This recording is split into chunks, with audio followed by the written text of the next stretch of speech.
Battle through the heavens के Nobel video में आपका स्वागत है। पिछले एपिसोड में हमने देखा था शोयन लिटिल फेरी डॉक्टर के साथ sky poison dragon scorpion beast के अड्डे पे पहुंच गया था। वहां पर पहुंचते ही वो स्कॉर्पियन बीस्ट फेरी डॉक्टर को दोबारा अपने पास देखकर बहुत ही ज्यादा खुश हो जाता है। पर फिर फेरी डॉक्टर कहती है कि मुझे तुम्हारा मैजिक कोर चाहिए और यहाँ से बात बिगड़ जाती है। वो शोयन पर अटैक कर देता है। अब आगे तो दोस्तों एपिसोड स्टार्ट होती है। जैसे ही शोयन पर वो अटैक करता है, शोयन तियानहाओ जुनजी और डीमन पपेट को बुला लेता है। तियानहाओ जुनजी भी अपने साथ डीमन पपेट को देखकर कॉन्फिडेंस में आ जाते हैं और वो इस स्कॉर्पियन बीस्ट को मारने के लिए तैयार हो जाते हैं। पर तभी उन लोगों को पता चलता है कि वो तो स्कॉर्पियन ड्रैगन ट्राइब का मेंबर है। शोयन ये बात जानकर शॉक्ड हो जाता है क्योंकि उसने इस मैजिक बीस्ट ट्राइब के बारे में सुन रखा है। ये मैजिक ट्राइब सेंट्रल प्लेन के one of the top magical beast tribe में से एक है और कहा जाता है कि इस ट्राइब के मेंबर में बहुत ज्यादा खतरनाक पावर्स होती है। वो लोग बहुत ज्यादा ताकतवर होते हैं। ऐसा इसीलिए क्योंकि वो लोग एक बहुत ही ancient legendary tribe void ancient dragon tribe से बिलोंग करते हैं। पर अब शोयन जो कंडीशन में पहुंच चुका है उसके बाद शोयन पीछे भी नहीं हट सकता है। इसीलिए इससे पहले की बाजी उनके हाथों से निकल जाए, वो तियानहाओ जुनजी से कहता है, सीनियर प्लीज इसके ऊपर अटैक करें। अब शोयन की बात को सुनकर तियानहाओ जुनजी रेडी हो जाते हैं। तो इसको देखकर ये स्कॉर्पियन बीस्ट हंसने लगता है। कहता है, चलो ये भी ठीक है, मैं देख सकता हूँ कि तुम लोग सब अपनी मौत को ढूंढते हुए मेरे पास आए हो, तो मैं यहाँ का किंग तुम कीड़ों मकोड़ों को आज मौत का तोहफा जरूर दूंगा। अब जैसे ही तियानहाओ जुनजी इसकी ये बात को सुनते हैं वो थोड़े से हिल जाते हैं, जिसके बाद खुद में हंसते हुए कहते हैं, अच्छा कीड़े मकोड़े, ओहो बच्चे, सच में तुम्हें बहुत ज्यादा घमंड है। पर काश तुम मुझे मेरे रियल बॉडी के साथ देखते। अगर अभी मेरे पास मेरी रियल बॉडी होती तो मैं तुम्हें थूक के पिघला देता। चलो अब तो तुमने मेरा माथा फेर ही दिया है, तो आज मैं तुम्हें मारकर तुम्हारे बॉडी से ब्लड एसेंस जरूर निकालूंगा। तियानहाओ जुनजी दिल में ले लिए है और फिर अब स्कॉर्पियन बीस्ट के ऊपर अटैक करने लगते हैं। पर दोस्तों दूसरी ओर से इस स्कॉर्पियन बीस्ट की सेना भी आ चुकी है। इस स्कॉर्पियन बीस्ट की आर्मी को दो बीस्ट लीड कर रहे हैं। मैं आपको बता दूं ये दोनों ही दाओजोंग के 4 स्टार लेवल के बीस्ट हैं। अब शोयन इन लोगों को देखता है तो वो भी बड़ा इम्प्रेस होता है। कहता है, तो ये बात है। तभी ये स्कॉर्पियन बीस्ट इस पूरे फॉरेन गॉड स्ट्रीम का गॉड कहलाता है। अब फेरी डॉक्टर जब वो दो दाओजोंग्स को देखती है, शोयन से कहती है, शोयन तुम इस आर्मी को देख रहे हो ना, ये जो 2 लोग हैं उसको तुम मेरे हवाले छोड़ दो, बाकी के क्राउड को तुम ब्लॉक करो। ये बात सुनते ही शोयन थोड़ा सा हेजिटेट करते हुए कहता है, पर क्या ये सही रहेगा? जैसा कि शोयन देख रहा है कि ये लोग दाओजोंग के 4 स्टार लेवल पर हैं, तो वो थोड़ा सा फेरी डॉक्टर के लिए चिंता कर रहा है। फेरी डॉक्टर ये समझते हुए शोयन को एक्सप्लेन करती है कि देखो ये दोनों बस 4 स्टार दाओजोंग लेवल पर ही पहुंचे हैं और जैसा कि मेरी इंजरीज अब कम्प्लीटली हील हो चुकी है, तो अभी की मेरी स्ट्रेंथ से इन लोगों को हराना मेरे लिए ज्यादा डिफिकल्ट नहीं होगा। लिटिल फेरी डॉक्टर एक स्माइल के साथ शोयन को ये सारी बातें बताती है। फिर कहती है, देखो ना उनके पीछे और भी कितनी बड़ी सेना है, तुम्हें उन लोगों को रोकना है। अगर तुम इसको सीरियसली नहीं लिए तो ये लोग तुम्हें भी उड़ा सकते हैं। लिटिल फेरी डॉक्टर की बात को सुनकर शोयन थोड़ा सा हंसते हुए कहता है, ये लोग, ये इन गंदे बीस्ट का छोटा सा ग्रुप, ये मेरा क्या बिगाड़ सकते हैं। लेकिन तभी उनमें से एक दाओजोंग बीस्ट कहता है, बेवकूफ नादान लड़के, तुम्हारी इतनी हिम्मत कि तुम हमारे लीडर के टेरिटरी में आकर इस तरह की मुसीबत क्रिएट करो। आज हम लोग तुम्हें मौत का स्वाद चखाएंगे। वो दोनों दाओजोंग्स आगे बढ़ते हैं। इन दाओजोंग्स का अपीयरेंस में आपको एक्सप्लेन करूँ तो उनमें से एक दाओजोंग बहुत ही ज्यादा मोटा, जिसके चलने से पूरा ग्राउंड हिल जा रहा है। वही दूसरा बहुत ही ज्यादा पतला, ऐसा जैसे एक पतली सी डंडी जिसको फूंक मारो तो उड़ जाए। दोनों ही बीस्ट जिसके बाद तुरंत ही इन लोगों के ऊपर चार्ज करते हैं। वो जो मोटा बीस्ट है वो अपनी पावर को यूज करता है और हवा में एक बहुत ही बड़ा सा हैमर क्रिएट हो जाता है। हैमर से वो फेरी डॉक्टर और शोयन के बीच में अटैक करता है। वो दोनों ही इस अटैक से आराम से बच जाते हैं, पर अटैक इतना ज्यादा स्ट्रॉन्ग था कि एक लो सोनिक बूम क्रिएट होता है। ग्राउंड में एक बहुत ही बड़ा सा गड्ढा क्रिएट हो जाता है। जो पतला बीस्ट था वो उसके बाद अपने लीडर की ओर देखता है जो कि 2 दाओजोंग से फाइट कर रहे हैं। अब यहाँ पर आसमान में 3 दाओजोंग्स लड़ रहे हैं, तो बहुत ही भयंकर तबाही हो रही है, जिसकी एनर्जी से यहाँ पर ये लोग भी अफेक्ट हो जा रहे हैं। अब ऐसे बैटल को देखकर उनमें से कुछ बीस्ट बात कर रहे हैं कि आखिर ये लोग आए कहाँ से हैं। हमारे लीडर से जो 2 लोग फाइट कर रहे हैं वो लोग ऑर्डिनरी लोग नहीं लग रहे हैं। जिसके बाद पीछे से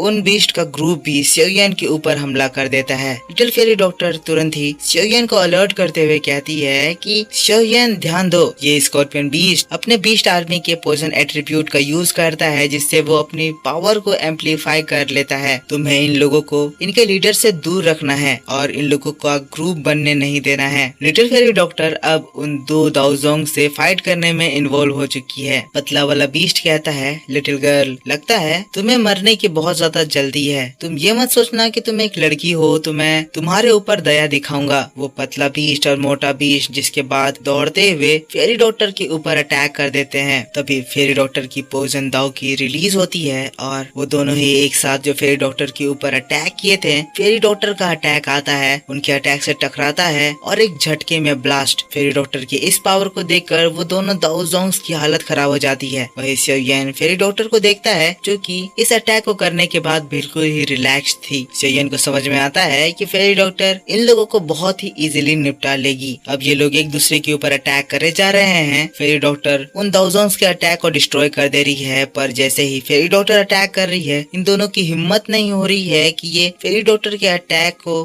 ब्लॉक करे। डर के मारे ये लोग इसको डॉज करते हुए भागे जा रहे हैं। तब इधर सेओयन अपनी आंखों को बंद करता है और इसकी आंखों को बंद करते ही उसकी हेवनली फ्लेम उसके हाथों में आ जाती है। अपने इस strange flame glaze lotus flame से वो फॉलन हॉट फ्लेम को अलग कर लेता है। अलग करते ही फॉलन हॉट फ्लेम से बीस्ट की वो बड़ी सी सेना के ऊपर वो अटैक करता है। अचानक से भीड़ में हलचल बढ़ जाती है। सभी लोग दर्द से चिल्लाने लगते हैं। पता चलता है एक इनविजिबल फ्लेम उन लोगों को बहुत ही तेजी से जला रहा है। कुछ ही मिनट बीते थे कि हम देखते हैं हवा में काफी ज्यादा अमाउंट में व्हाइट स्मोक क्रिएट हो जाता है। पता चलता है कि जिन लोगों के ऊपर सेओयन का फॉलन हॉट फ्लेम पड़ा था वो लोग जल के राख हो गए हैं और हवा में बनने वाला स्मोक उन्हीं की डेड बॉडी का स्मोक है। अब दोस्तों इन बीस्ट के ग्रुप में कुछ ऐसे बीस्ट भी हैं जो कि पूरी तरह से बीस्ट बुद्धि हैं और कुछ लोग ऐसे हैं जो अपने अंदर दिमाग डेवलप कर पाए हैं। अब जिनका दिमाग है वो लोग तो पीछे हट जाते हैं, पर जिनकी बीस्ट बुद्धि है वो अपने एनिमल इंस्टिंक्ट पर सेओयन की ओर कूदने लगते हैं। अब जैसे ही वो सेओयन के 100 मीटर रेंज पे पहुंचते हैं, फिर से फॉलन हॉट फ्लेम एक्ट करता है और अगले ही सेकेंड उन लोगों की पूरी बॉडी जल के राख हो जाती है। ग्राउंड में हम लोग इन लोगों के लाशों का बहुत ही बड़ा सा ढेर बनता हुआ देखते हैं। अब यहाँ पर इन लोगों के बीच में डर बनाने के लिए इतना काफी था। जिसके बाद सेओयन अपने फॉलन हॉट फ्लेम को फिर से अपने हेवनली लोटस फ्लेम में मिला लेता है, पर इसके बाद हम लोगों को तियानहाओ जुनजी के साइड में दिखाया जाता है। अब दोस्तों तियानहाओ जुनजी और डीमन पपेट से फाइट करते हुए इस स्कॉर्पियन बीस्ट की भी हालत खराब हो रही है, तो वो अपने सीक्रेट टेक्निक को इस्तेमाल करने का डिसाइड करता है। पर इससे पहले कि वो अपने बीस्ट के बनाए हुए पोइजन क्लाउड से पोइजन ले पाता, सेओयन अपने हेवनली फ्लेम का इस्तेमाल करता है। हवा में एनर्जी जाती है और एक बहुत ही बड़ा सा वुल्फ क्रिएट हो जाता है। वुल्फ का साइज और पावर इतना ज्यादा स्ट्रॉन्ग था कि नीचे में ये जो बीस्ट हैं वो तो इसको डर कर ही घबरा जाते हैं। वुल्फ बीस्ट की गर्मी से वो पोइजन क्लाउड तुरंत ही बिखर जाता है, पर ये देखकर वो स्कॉर्पियन बीस्ट गुस्सा ही रहा था। तभी तियानहाओ जुनजी का एक जोरदार पंच आता है। पंच इतना ज्यादा स्ट्रॉन्ग था कि स्कॉर्पियन बीस्ट के मुंह से जोरदार खून की उल्टी होती है, पर ये अपने इस खून का भी यूटिलाइज कर लेता है। मतलब कि खून से तुरंत ही कुछ एरोज बन जाते हैं जो कि डीमन पपेट की ओर स्ट्राइक करते हैं।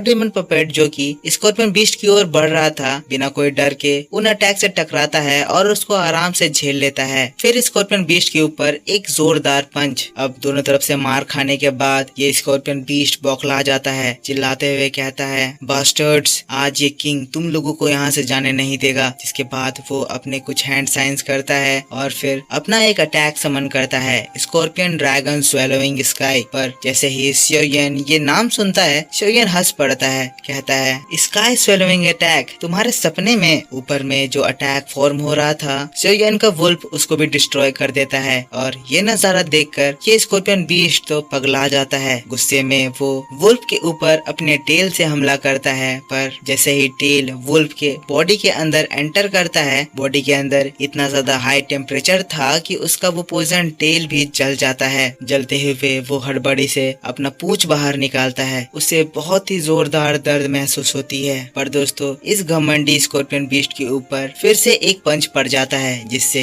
इसकी आंखें एलियन के जैसे बाहर निकल आती है और हवा से वो जमीन पर तियानहाओ जुनजी के अटैक से बहुत ही जोरदार तरीके से धड़ाम से गिरता है। यहाँ पर अटैक इतना ज्यादा जोरदार था कि स्कॉर्पियन बीस्ट दर्द से करहाने लगता है और अटैक के स्ट्राइक फोर्स से बड़े ही कमाल के तरीके से बड़े बड़े मिट्टी के माउंटेन क्रिएट हो जाते हैं। आसमान से खून की बारिश होने लगती है। लगता है जैसे खेल अब खत्म होने वाला है। पर इसी बात के साथ पेडल टू द हेवंस का ये नोवेल एक्सप्लेनेशन इसी जगह पर खत्म हो जाता है। तो दोस्तों आई होप आपको ये वीडियो जरूर पसंद आया होगा। अगर पसंद आया है तो इसके ऊपर एक लाइक कर देना। अगला नोवेल वीडियो आपके लिए आज शाम 6 बजे आएगा, पर उसको देखने के लिए आपको इस वीडियो पे सपोर्ट दिखाना है। आगे की नोवेल वीडियो में मैं बताऊंगा कि ये लोग स्कॉर्पियन बीस्ट के अंदर से कैसे वो एसेंस निकालेंगे और फिर उसके बाद टियाना और जुनजी की बॉडी कैसे डिफाइन करेंगे, क्योंकि आगे जाकर एक भयंकर फाइट होने वाली है। तो दोस्तों वीडियो को लाइक जरूर करना, चैनल पर न्यू हो तो सब्सक्राइब करना, व्हाट्सएप चैनल सब्सक्राइब कर लेना ताकि आप मेरे से दिए जाने वाले छोटे मोटे अपडेट्स को पा सको। तो मिलता हूँ मैं